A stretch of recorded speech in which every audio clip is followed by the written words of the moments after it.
کہا کیا تھا ہم تمہارا دشمن نہیں ہے ریحام خان، کھانا کھاؤ۔ میں ابھی بھی روئے جا رہی تھی۔ میں نے کہا ہم کو بھوک نہیں ہے۔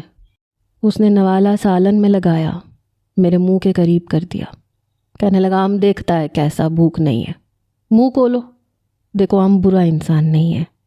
اگر ہمارا کوئی برا نہیں مانتا پھر ہم کو غصہ آتا ہے، اور ہم کو غصہ آتا ہے ہم بہت چلاتا ہے، چیزیں بھی توڑ دیتا ہے، اور اگر سامنے والا ہمارا بات نہ مانے تو ہم منہ بھی توڑ دیتا ہے۔ اس کی بات سن کے میں کچھ گھبرائی تھی، میں نے جلدی سے منہ کھول لیا۔ اس نے وہ نوالا میرے منہ میں ڈال دیا، کہنے لگا اب یہ کھانا خود کھائے گا یا ہم چھوٹے بچے کی طرح تم کو کھلائے؟ میں نے کہا ہم کھا لے گا۔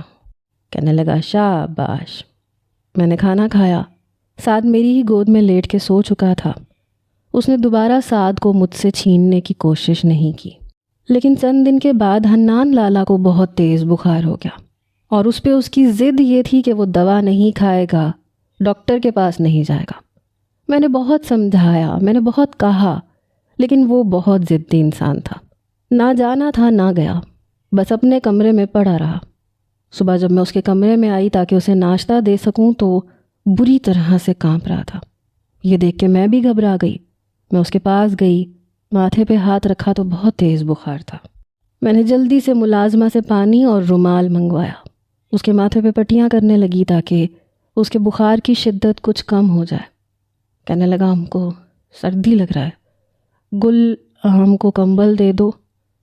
تکلیف کے وقت اور بخار کی غنودگی میں اسے اپنی بیوی یاد آ رہی تھی۔